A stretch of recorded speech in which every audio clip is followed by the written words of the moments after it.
महाराष्ट्र के राज्यपाल श्रीमान विद्यासागर राव, यहां के जनप्रिय मुख्यमंत्री श्रीमान देवेंद्र फडणवीस जी, केंद्र में मेरे साथी मंत्री श्रीमान वेंकैया जी नायडू, श्रीमान नितिन गडकरी जी, श्री प्रकाश जावड़ेकर जी, सार्वजनिक जीवन में जनप्रतिनिधि के रूप में जो 50 वर्ष पूर्ण करने जा रहे हैं, ऐसे आदरणीय शरद पवार जी, महाराष्ट्र सरकार के मंत्री श्री दिलीप कांबले जी, श्री गिरीश बापट जी, संसद में मेरे साथी श्री अनिल शिरोले जी, श्रीमान श्रीरंगप्पा बाराने जी, श्रीमान शिवाजीराव पाटिल जी, सुप्रिया जी, पुणे के मेयर श्री प्रशांत जगताप जी, पीसीएमसी के मेयर श्रीमती शकुंतला जी, मंचस्थ सभी महानुभाव और विशाल संख्या में पधारे हुए सभी पुणे के भाई और बहनों,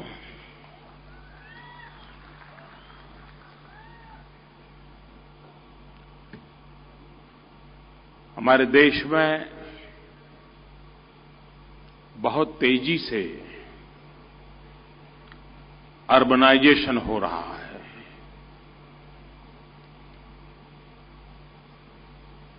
अब कितनी ही व्यवस्था करें,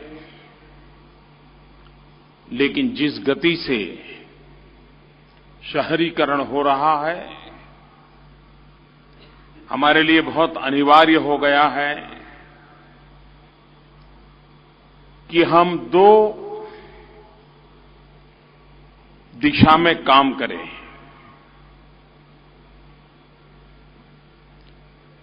गांव में हम उस प्रकार से कार्य विकसित करें, रोजगार के अवसर पैदा करें, क्वालिटी ऑफ लाइफ इसमें गुणात्मक परिवर्तन करें। जो सुविधा शहर में है, वो सुविधाएं गांव को मिले। जो संभावनाएं शहर में हैं, वो संभावनाएं गांव में भी हो। जो अवसर शहर को उपलब्ध है, वे अवसर गांव को भी उपलब्ध हो। तब जाकर के गांव से शहर की तरफ जो दौड़ है, उसमें हम कुछ कमी ला सकते हैं। दूसरी तरफ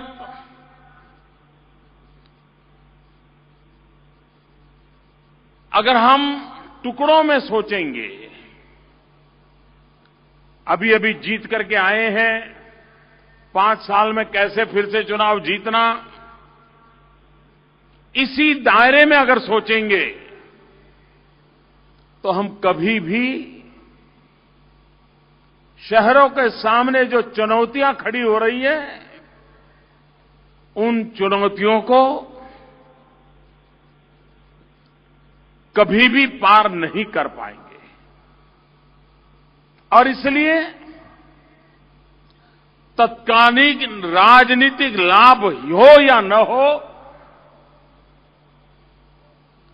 25 साल 30 साल के बाद हमारा शहर कैसा होगा, कितनी मात्रा में पानी की जरूरत होगी, कितने स्कूल लगेंगे, कितने अस्पताल लगेंगे,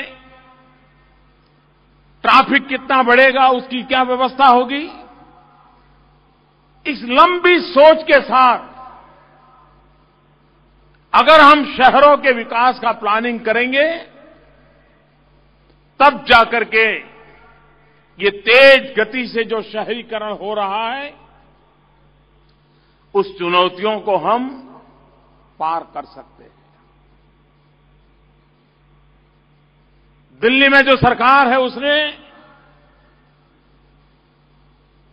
जिसे आपने जिम्मेवारी दी है और इसलिए हमने हमारी कार्यशैली तत्कालीन लाभ के बजाय एक स्थायी परिवर्तन की ओर बल देने वाली बनाई है। हमने गांवों के लिए योजना बनाई है रर्बन मिशन। ये रर्बन मिशन ऐसा है जिसमें वो गांव जो धीरे धीरे शहर बनते चले जा रहे हैं, देखते ही देखते जनसंख्या बढ़ रही है, बड़े शहरों के 20-25 किलोमीटर के रेडियस में है। हमने देश भर में सभी राज्यों को कहा कि ऐसे गांव छानिए, निकालिए और उन गांवों को रर्बन योजना के तहत विकसित करने का एक डिटेल काम चल रहा है। जिस रर्बन मिशन का सीधा साधा अर्थ है आत्मा गांव की हो, सुविधा शहर की हो।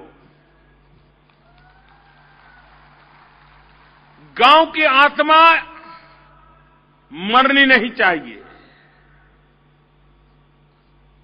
वो सुरक्षित रहनी चाहिए, पनपनी चाहिए, लेकिन गांव वालों को 18वीं शताब्दी में जीने के लिए मजबूर नहीं किया जा सकता है। और इसलिए हमने एक रर्बन मिशन के तहत देश भर में सैकड़ों गांव उन पर फोकस किया है, सुविधाएं बढ़ाने का प्रयास किया है ताकि शहरों पर बोझ कम किया जा सके। दूसरी तरफ शहरों में बड़ा बदलाव लाने का काम, और बदलाव की एक पहली आवश्यकता होती है इंफ्रास्ट्रक्चर। ज्यादातर हमारे देश में इंफ्रास्ट्रक्चर की प्रति उदासीनता रही है। अभी इतने से चल जाएगा तो बस इतना ही रोड बनाओ और बाद में जब रोड चौड़ा करना है तब तक लोगों ने एंक्रोचमेंट कर लिया होता है और फिर कोर्ट कचहरी का मसला चलता है। 25-30 साल तक कोई मेल ही नहीं बैठता है। हमने ऐसे ही चलाया है।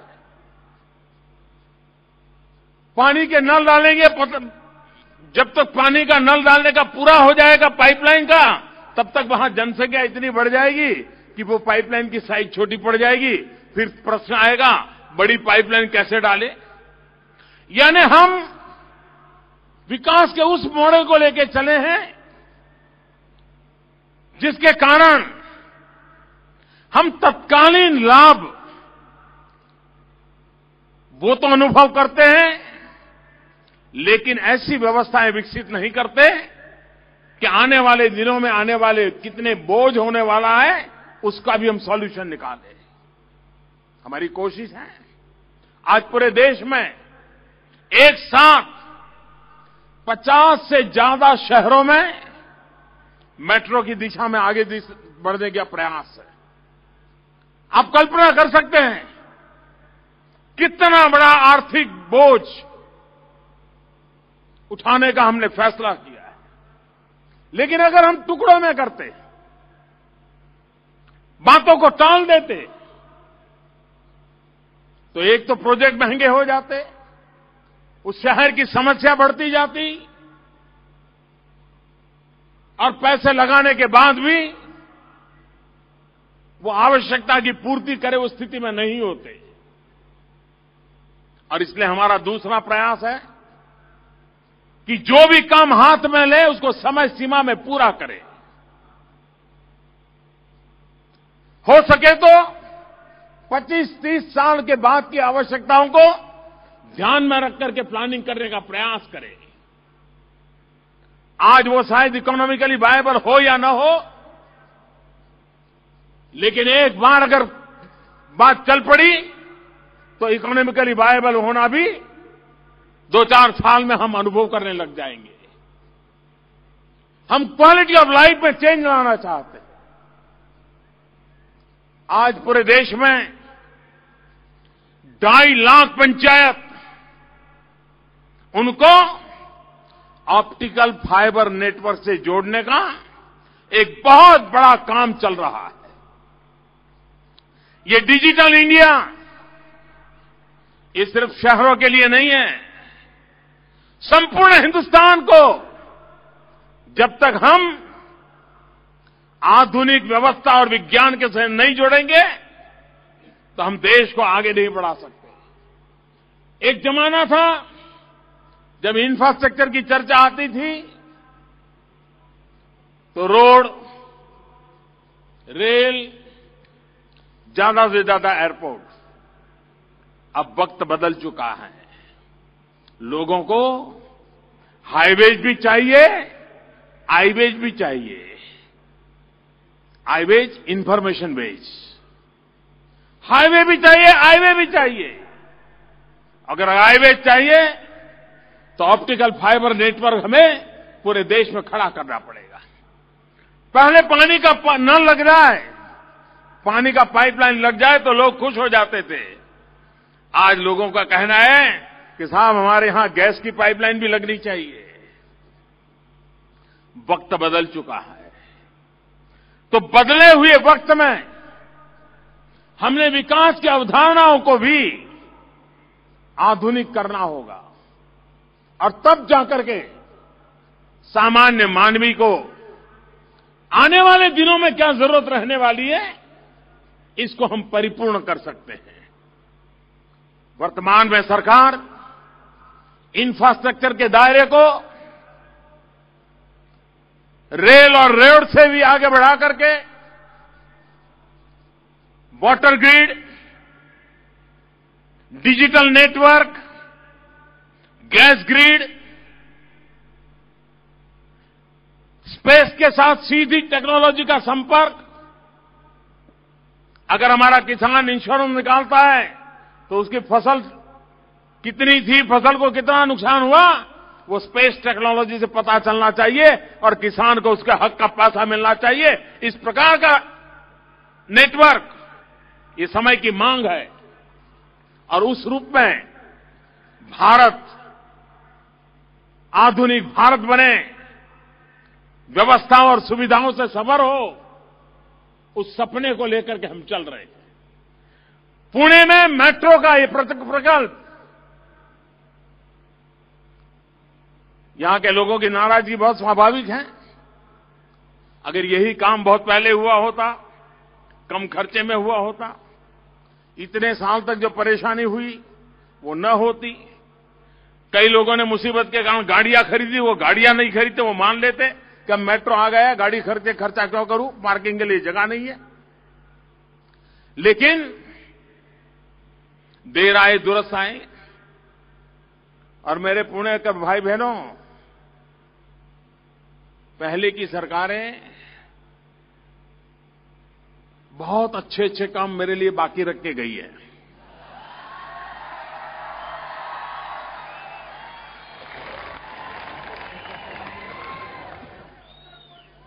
और इसलिए ये अच्छे काम करने का मुझे अवसर मिल रहा है।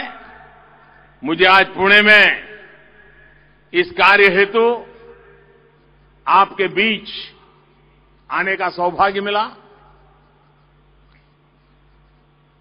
मुझे मालूम नहीं है जगताप जी कितने खुश हैं, क्योंकि पॉलिटिकल कारणों से कभी खुशी हो तो भी जाहिर करना जरा मुश्किल हो जाता है। अभी वेंकैया जी बता रहे थे कि पुणे को 28 करोड़ के बजाय 160 करोड़ मिल गया। अब चुनाव आने वाले हो, म्युनिसिपैलिटी के पास 160 करोड़ रुपए आ जाए, क्या कुछ नहीं कर सकते हो?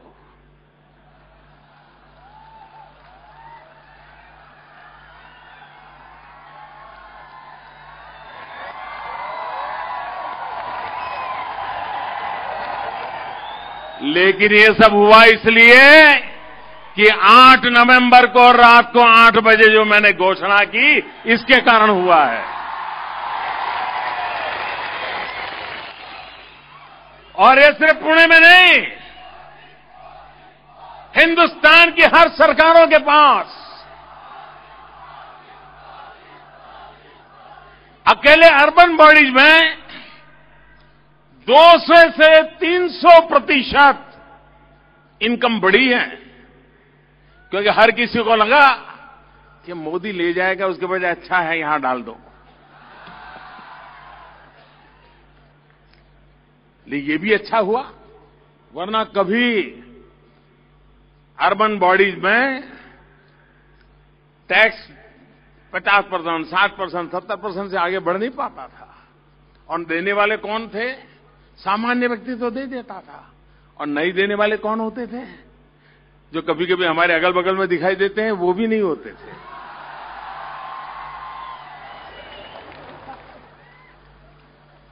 अब क्योंकि जिनकी ज्यादा पहुंच होती है, वो कानून नियम तोड़ने का आदी हो जाता है। लेकिन सबको लाइन में लगा दिया है। देश में हर कोई समान होता है जी। हर किसी को कानून का पालन करना चाहिए। हर किसी ने नियमों का पालन करना चाहिए। और मैं बताऊं देशवासियों, हमारे देश में सरकारें कैसे चली है, ये मैं किसी को बुराई करने के लिए नहीं कह रहा हूं। दिल में दर्द होता है, पीड़ा होती है। क्या करके रख दिया हमारे देश को। आप हैरान होंगे, भारत की संसद ने 1988 में बेनामी संपत्ति का कानून पास किया। संसद में बहस हुई, पक्ष विपक्ष चर्चा हुई, कानून पास हुआ, अखबारों में हेडलाइन छप गई। जिनको जय जयकार होना था, जय जयकार हो गया, मालाएं पहन ली कि वाह ईमानदारी का काम किया। लेकिन संसद से वो जो कागज निकला, वो फाइल के ढेर में खो गया। मेरे आने के बाद निकला।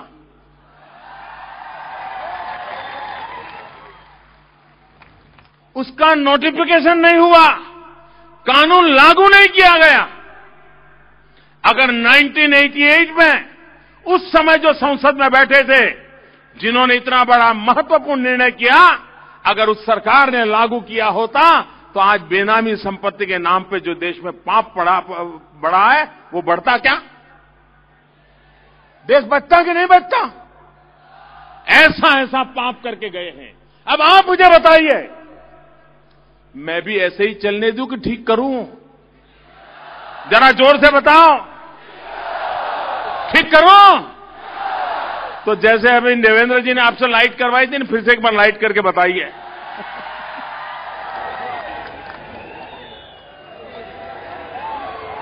ठीक करना चाहिए कि नहीं करना चाहिए?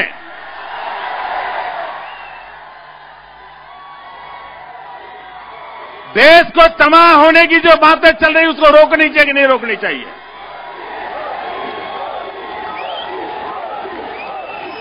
और इसलिए भाइयों बहनों,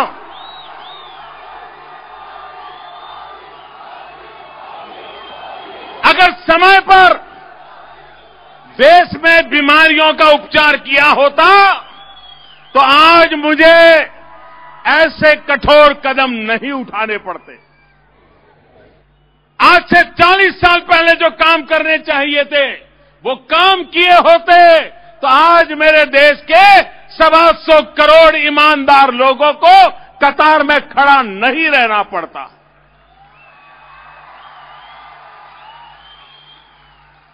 देशवासियों को जो कतार में खड़े रह करके कठिनाइयां झेलनी पड़ी है, जितनी पीड़ा देशवासियों को है, उतनी ही पीड़ा मुझे भी है।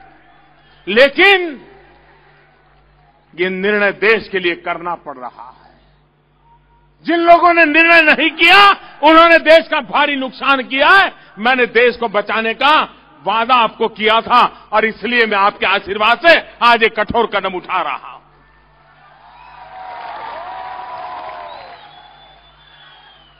भाइयों बहनों, मैं पुणे से विशेष अपेक्षा करता हूं। ये देश की औद्योगिक विरासत वाली नगरी है, ये शिक्षा का भी धाम है और बहुत जमाने से अगर काशी में विद्वान होते थे तो पुणे भी विद्वत्ता के लिए जाना जाता था।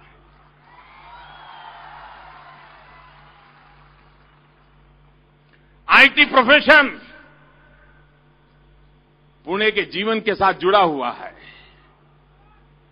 क्या ये पुणे नगरी ऑनलाइन पेमेंट की दिशा में और तेज गति से आगे बढ़ सकती है कि नहीं बढ़ सकती?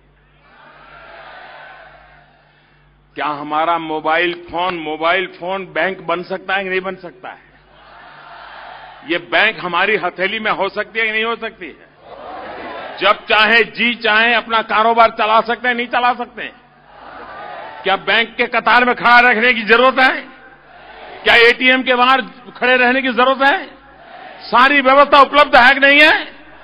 क्या पुणे वासी मेरी मदद कर सकते हैं कि नहीं कर सकते हैं? करोगे? पक्का करोगे? हम तय करें कि हम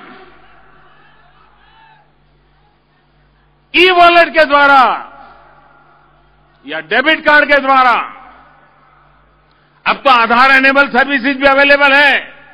सिर्फ आपका बैंक अकाउंट हो, आधार नंबर हो, आप अंगूठा लगाइए, आपका पेमेंट हो जाता है। इतनी व्यवस्था हो गई है। और ये बात मान के चलिए, यहां शरद राव बैठे हैं, किसान नेता है। मुझे बताइए, गन्ने की पैदावार ज्यादा हो तो गन्ने का दाम कम हो जाता है कि नहीं हो जाता है? बताइए ना। प्याज की पैदावार ज्यादा हो तो प्याज का दाम कम होता है कि नहीं होता है? आलू की पैदावार ज्यादा हो तो आलू का दाम कम होता है कि नहीं होता है? ऐसे ही नोट ज्यादा पैदा होती है तो नोट का दाम भी कम हो जाता है। ये जितनी ज्यादा नोटें छापी, नोट की कीमत खत्म हो गई। आप 8 नवंबर के पहले 100 रुपये को कोई पूछता था? उसकी तरफ कोई देखता था? घर में भी बच्चा 1000, 500, 100 रखा तो 1000 की तरफ जाता था, 100 की तरफ नहीं मुड़ता था। कोई कीमत ही नहीं बची थी। 8 तारीख के बाद 100 रुपये की शान बढ़ गई कि नहीं बढ़ गई? छोटी कांची की ताकत बढ़ गई कि नहीं बढ़ गई? देशवासियों, 8 नवंबर के बाद हिंदुस्तान में भी बड़ों की नहीं, छोटों की ताकत बढ़ गई है दोस्तों। छोटों की ताकत बढ़ गई है। और ये मेरी लड़ाई छोटों की ताकत बढ़ाने के लिए है, गरीबों को सामर्थ्य देने के लिए है। लेकिन आपने देखा होगा,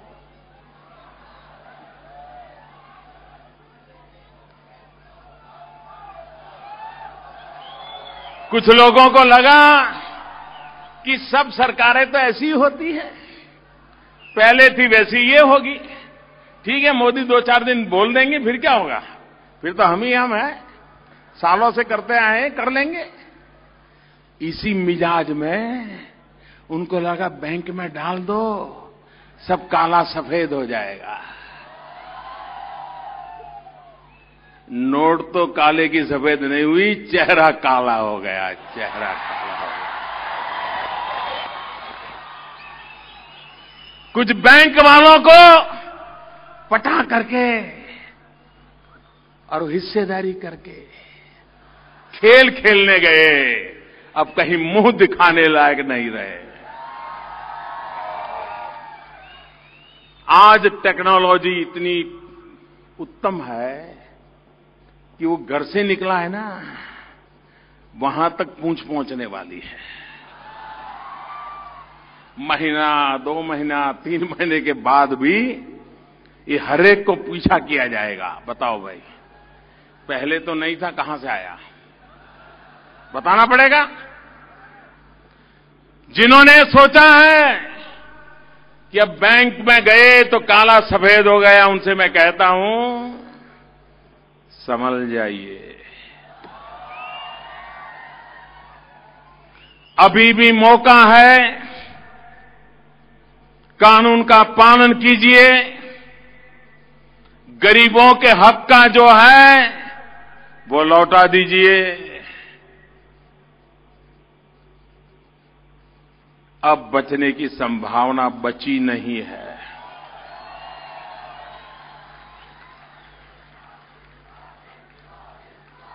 और इसलिए ये पुणे की धरती से मैं हर किसी को कहना चाहता हूं,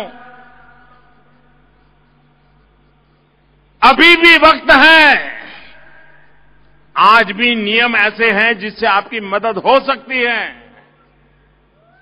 सही रास्ते पर आ जाइए, जिंदगी भर चैन की नींद सो जाइए, कोई चिंता का विषय नहीं रहेगा। और अगर नहीं आए तो मैं कम से कम सोने वाला नहीं हूं।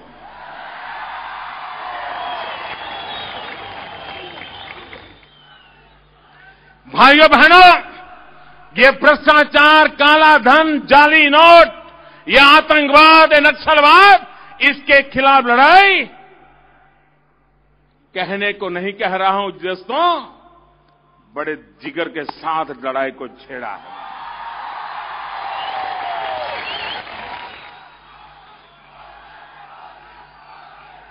और 125 करोड़ देशवासियों का मिजाज देख करके मैं विश्वास से कहता हूं, ये मुट्ठी भर ताकतें जो देश को बांध में रख करके अपनी जी चाहे मर्जी करते थे, वो वक्त चला गया है।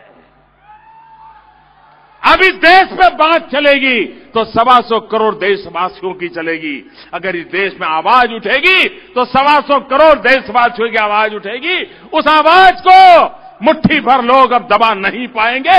इस बात को लेकर के मैं निकला हूं दोस्तों। और इसलिए मैं देशवासियों का आभारी हूं। और मैं बताऊं, मैंने पहले ही दिन कहा था 50 दिन तक तकलीफ होने ही वाली है। और मैंने तो ये भी कहा था बढ़ने वाली है। लेकिन 50 दिन के बाद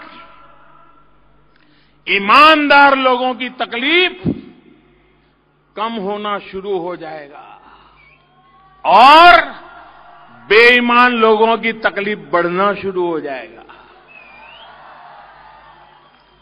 आप देखेंगे, आपको पता चलेगा। वो वैसे भी अभी देख रहे हो, बड़े बड़े बाबू जेल जा रहे हैं, बड़े बड़े लोग जेल जा रहे हैं, बैंकों के अनेक लोग घर चले गए,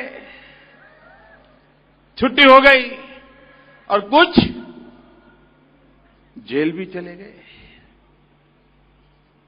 भाइयों बहनों, बड़ी सोच समझ करके देशवासियों के प्रति पूरा विश्वास रखते हुए जो कदम उठाए हैं, देश सफल होकर रहेगा, ये मेरा विश्वास है। मेट्रो का काम तेज गति से आगे बढ़े। और जब महाराष्ट्र का चुनाव चल रहा था तब मैंने महाराष्ट्र को कहा था, मैंने कहा देखिए 15 वर्ष से ये महाराष्ट्र की गाड़ी गड्ढे में फंसी हुई है। अगर उसको निकालना है तो डबल इंजन की जरूरत पड़ेगी। एक दिल्ली का इंजन, एक महाराष्ट्र सरकार का इंजन। और आपने हम पे भरोसा किया, डबल इंजन लग गए हैं, मेट्रो आई कि नहीं आई।